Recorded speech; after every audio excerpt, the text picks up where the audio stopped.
बस शारिक, बहुत हो गया। अब मैं तुम्हें मजीद अपनी छोटी बहन के साथ मनमानी करने की इजाज़त नहीं दूंगी।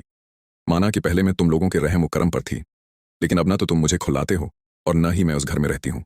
तुम मेरी छोटी बहन के साथ वो सलूक नहीं करोगे जैसा सलूक तुमने मेरे साथ किया था।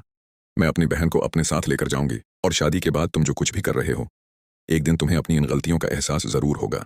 अपनी बीवी के कहने पर तुमने जिस तरह हम दोनों बहनों की ज़िंदगी बर्बाद करने में कोई कसर नहीं छोड़ी, इसी बीवी की वजह से एक दिन तुम ऐसे फंसोगे कि वो बीवी भी तुम्हें अकेला छोड़कर चली जाएगी। इस वक्त तुम्हारे पास किसी भी सूरत में कुछ नहीं बचेगा और फिर तुम्हें मेरी ये तमाम बातें याद आएंगी।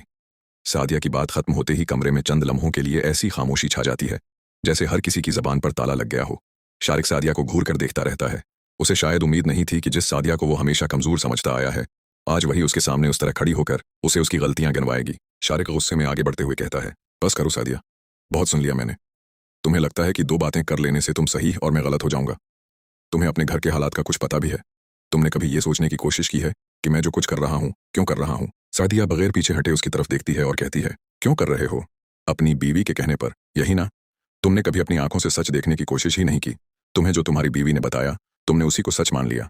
मैंने तुम्हें समझाने की कोशिश की, लेकिन तुमने मेरी एक बात तक नहीं सुनी। शारिक कहता है, मेरी बीवी के बारे में एक लफ्ज भी ज्यादा मत बोलना। सादिया फौरन जवाब देती है, क्यों ना बोलूं? जब मेरी और मेरी बहन की जिंदगी खराब करने में उसका हाथ है, तो मैं खामोश क्यों रहूं? तुमने उसके कहने पर हम दोनों को एक दूसरे से दूर किया।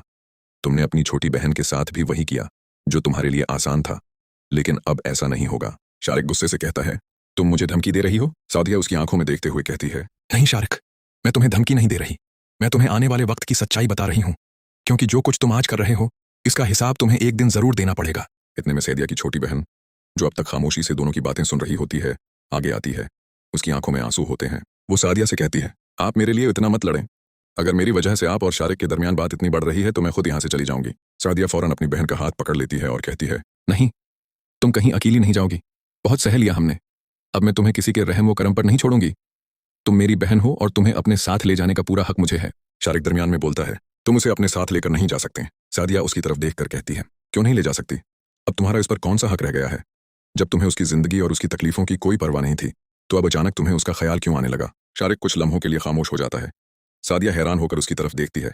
उसे उम्मीद नहीं थी कि शारिक